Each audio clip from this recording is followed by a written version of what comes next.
Greetings, Barcadians, and welcome to Gaming News Weekly. With your hosts, as ever, me, Tabs, and my good friend and channel companion, Rich. Say hello, Rich. Hello, and welcome to the channel, everybody.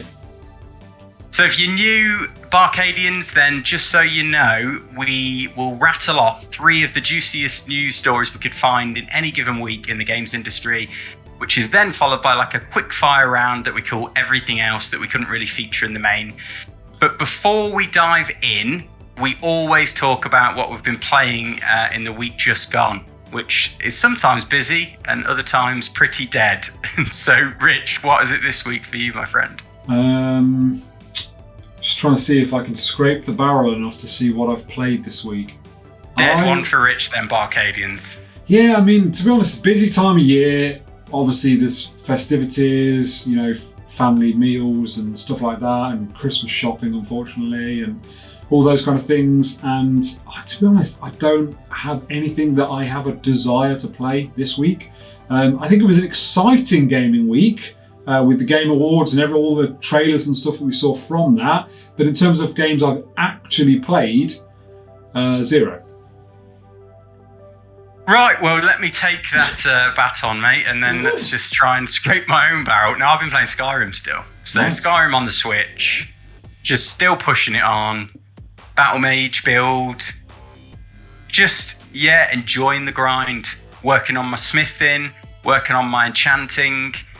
And, yeah, that kind of loop of Skyrim where you go out, you kill a load of things, get their loot, go back, sell it, use the money to buy more resources that you need, and develop your skills and create new weapons and armor. And it's just that kind of loop over and over again. But it's just really nice. And even on the Switch, you know what? I was really pleased.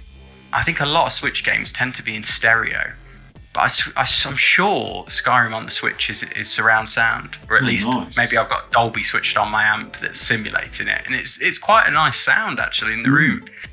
All the different atmosphere of the game around you. So yeah, that's what I'm playing. I'm not up to date, of course. There's no kind of like brand new game I'm playing, which I don't know. Maybe, mate, in the new year I'll get onto my backlog, and there's a long list really mounting up at this point.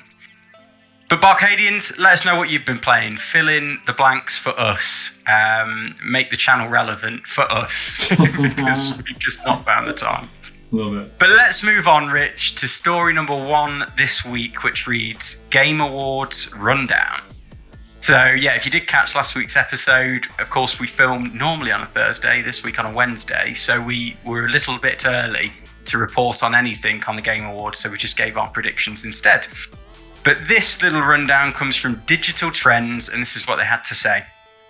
So, what were the big stories of the night? Sonic Frontiers debuted, and it looks almost identical to The Legend of Zelda Breath of the Wild. Among Us is getting a surprise VR release, and Elden Ring got a new trailer. We also got our first look at new Wonder Woman and Star Wars games. It was an E3-sized event show, even if it ended with a dud. So what I'll do now, mate, I'm just going to rattle off from this article, the kind of the main reveals we saw. It's not everything, it's not an exhaustive list. And then perhaps we'll throw straight over to you just to kind of give us your flavour of, what you thought stood out and what you thought, tickled your fancy. Because to be honest, I've not really seen a lot of the coverage. This is a lot of this is new to me. So you're going to have to help us on that one, my friend. So here we go. Sonic Frontiers and Sonic the Hedgehog 2 debut. That's the movie, Sonic the Hedgehog 2. Alan Wake 2 is coming in 2023. Apparently it's going to be a survival horror game now. Wonder Woman is getting her own game. That was just a little tease. Star Wars Eclipse is a new game by Quantic Dream, which might just interest Rich. Absolutely. Elden Ring make a grand appearance. I need to see this trailer because I'm really excited about Elden Ring. And it sounds like it was a pretty dramatic trailer. Among Us comes to VR. Dune finally returns to the video game world. And again, this might be one for Rich because I think it's an RTS. Suicide Squad, Kill the Justice League makes a scene. Hellblade 2 gets a cinematic gameplay trailer. Again, I would like to see that because that was stunning, wasn't it, the first game? Horizon Forbidden West gets a new trailer. I think I have seen that. Loved it. A lot of robots and stuff going on, a lot of machines. A Plague Tale Requiem is coming to the Switch somehow via the cloud, I think. The Halo TV series made its debut. Slitterhead is a new horror game from the creator of Silent Hill. Always interesting, and that's a really strange sounding name, Slitterhead. Warhammer 40,000 Space Marine 2 is a third-person shooter coming to PC and current-gen consoles. The Matrix Awakens is a new interactive experience available now on PS5 and Xbox Series X and S. That looked really exciting. And then finally, what have we got here? I can't really read that. I've cut it off my own thing. So basically, Evil West is like a Western action game. Got its first gameplay trailer and it's launching in 2022. And that interested me. I thought that looked quite stunning, to be honest. So yeah, I'm hopeful of that. But Rich, let's throw over to you. Enough rambling from me. What were the standouts for you? Well, obviously Sonic Frontiers looked very interesting. I think a Sonic game based in a sort of Breath of the Wild world is very interesting indeed. So I wait with bated breath on how that would work and interact. I think if they can capture some of the magic that Breath of the Wild was with exploration, and obviously have that Sonic spin to it, like we've seen in other Sonic adventure games, namely, say, the one that was on the Dreamcast, I think that could be extremely good. Don't want to see a copy, but definitely think that could be very cool. Star Wars Eclipse, extremely excited about that. Not because it's a Star Wars game, I'm excited about that and it looks very good, but the people making it, I have a lot of faith in the people making that game, and I think giving them that IP and getting them to make that game, I think that could be something special indeed. So I'm very excited for that. Guys that made like Detroit Become Human and Heavy Rain. What was that one you love? Heavy Rain. Yeah. So we're going to get perhaps like a, what do you call it? It's like a flowchart sort of adventure, isn't it?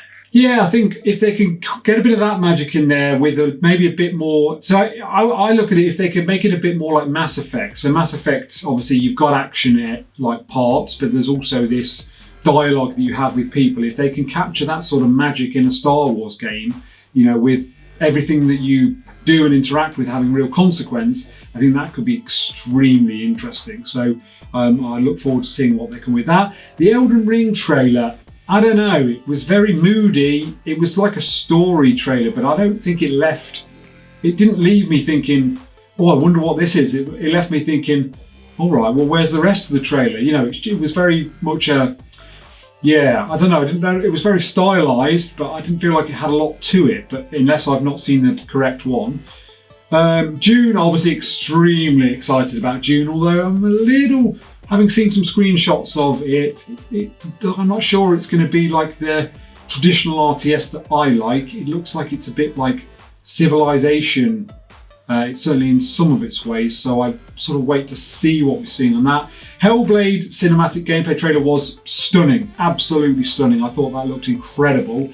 The only thing I will say, although it's it's down as a gameplay trailer, it was very much a set piece, so almost like an interactive cutscene. I would say that seemed to be how it played out. There was points where you could throw things at the enemies, and I felt like that was more of an interactive trailer that would be in the game. Don't get me wrong, but it was more of, you didn't really get a sense of how the game will play out moving forward.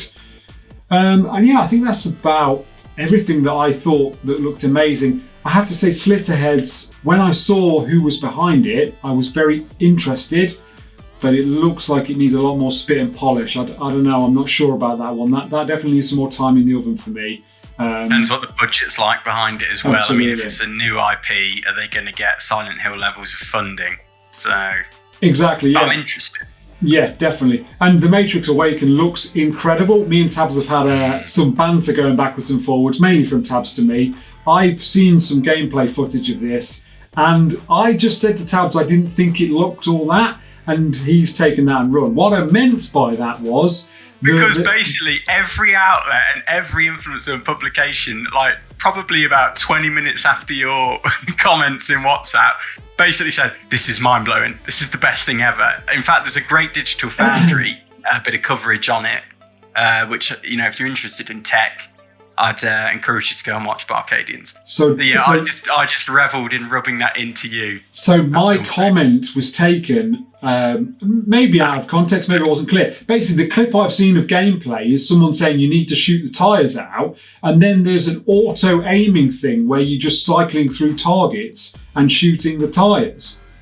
And I was like, well, I can't see where the skill or like excitement is in that gameplay. Obviously, it's essentially a tech demo, though, mate. It's not a game, is it? No, so all they were trying to show is this is the tech we've got to brag about. Yeah, so like this is what I was saying, but you've obviously went way past the past it. I was saying my comment was not in any way to do with the technology, the graphics, anything. That it was solely to do with the fact that it was a game, and the gameplay bit of it, the game bit of it, the bit you're interacting with seemed a bit one-dimensional. That's what I was saying. In terms of the technology, the graphics, incredible. Well, BArcadians, let us know if you think Rich deserves Backpedaler of the Year award 2021. Oh dear. Anyway, that's my take. I thought the Game Awards was good. I mean, to be honest, I feel like the Game Awards have since somewhat taken the mantle for E3. Such is their like prowess and the game trailers and developers, they can get involved with it now. I feel like it pales, E3 pales in comparison now. Thoughts? I had mixed feelings. Obviously, I've not really seen it properly, so I can't give it a good first-person account. But from the reactions I saw, some people said it was pretty good. Other people said it was a bit rubbish.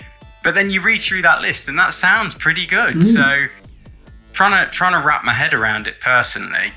But yeah, I think I've seen a lot of things about from people saying Jeff Keighley could improve certain bits about the Game Awards, and the fact that they should maybe split the show into two different portions.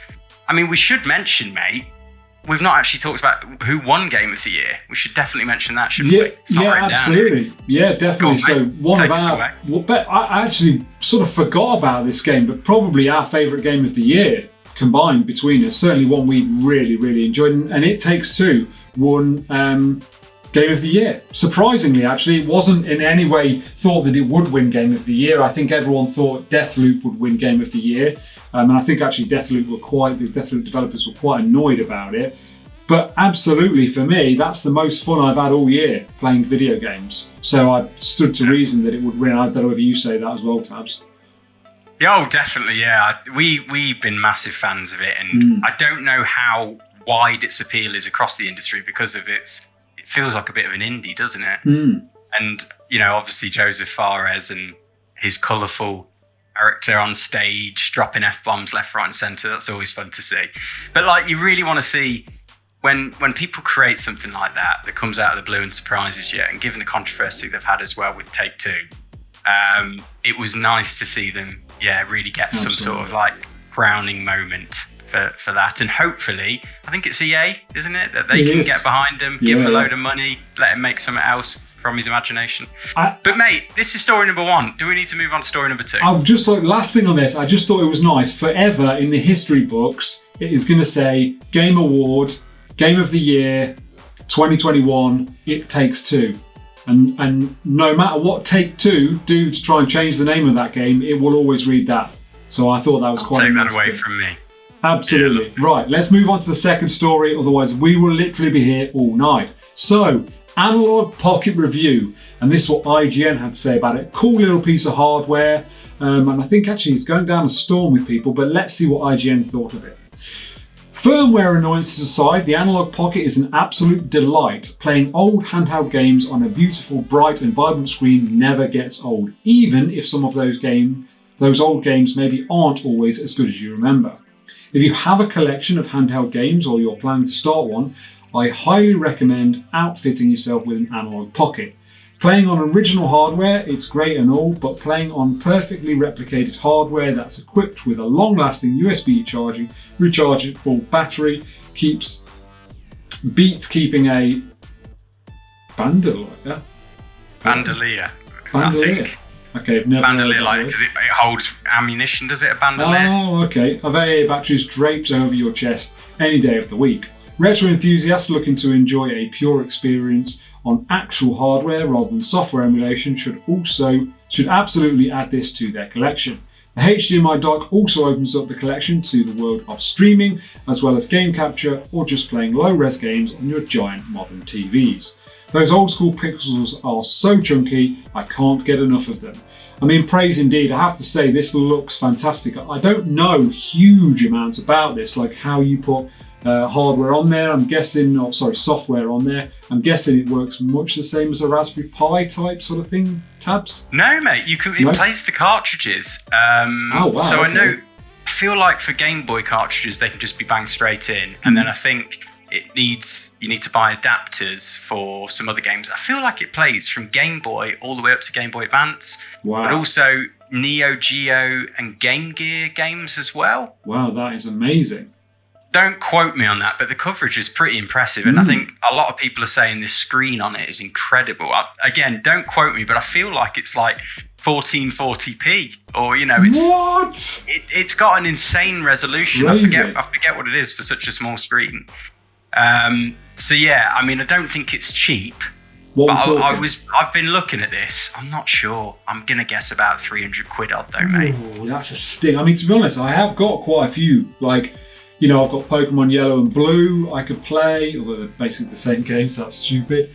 No, I have got quite a few like cartridge games that I could play on this, and obviously that would be a very cool way of playing them, especially rechargeable, great screen. Yeah, very interesting. But 300, that seems a slap. You can dock as well, which is so cool, isn't it? Definitely. But yeah, you're absolutely right. If I had loads of money at the minute and loads of time on my hands, I think I'd have ordered one, but that isn't the case. So I'm gonna give it a miss, but maybe down the line we'll have to see. It's nice to see a bit of premium technology like this, because very often you'll see the case, they'll cut corners and they'll put out something a bit plasticky and naff at a cheaper price, but they've gone all in and they're really investing, and I hope they get the payback for that. Awesome. But mate, shall I move us on? Third story. Mate. Go it. Oh, so this is a bit of a, I don't know, we had to get our heads around NFTs before we did this story for BArcadians, so again, we might get some stuff wrong here. Please let us know in the comments if we do.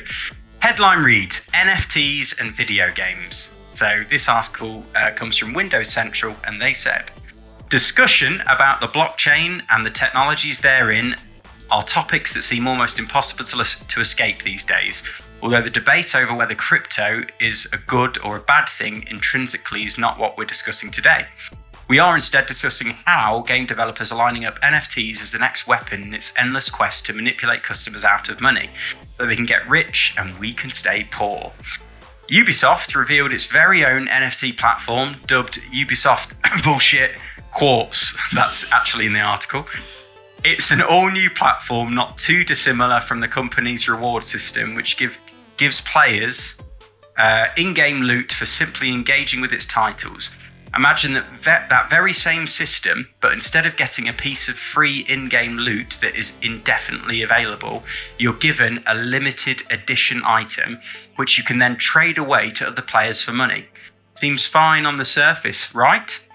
NFTs and crypto, much like anything, can be used for good or evil. NFTs can be a way for independent artists to sidestep gallery fees and murky industry politics and get paid directly for their work, so they can be a good thing. But that's not what is going on here. Giving the keys to companies like Ubisoft and EA, who care more about money than the good in gaming, seems like a bad idea, and we have to sit up and ask ourselves whether we really want this. As of today, Ubisoft's NFT purchases are fairly innocuous and can be earned fairly easily, but the way Ubisoft wants Quartz to work as of today is ultimately irrelevant. The end game is what matters, and the end game is a murky world where only the biggest celebrities and influencers have enough buying power to grab the coolest skins and assets, injecting the sense of inequality we actively try to escape from in the real world into the video game world. It's right there in the website for Quartz. Be unique, Ubisoft says. Psychological manipulation via FOMO as its central pillar. So fear of missing out, for anybody who doesn't know what FOMO means. But Mate, bit of a complex one. Yeah. Felt we needed to cover it there, and it is topical. But I think in a nutshell, I've said to you, haven't I, in the worst things about the games industry video we made a long time ago. Introducing stratas into video games just sucks outright. So almost creating like class systems in the video game world, whatever you want to say, big time sucks, because it becomes divisive, exclusive, and exclusionary to gamers. Like we've always said, the beauty when we first started playing games was you could take your game around your mate's house and play it with them, and it's about sharing, and all walks of life, it didn't matter. This passion, this hobby united you.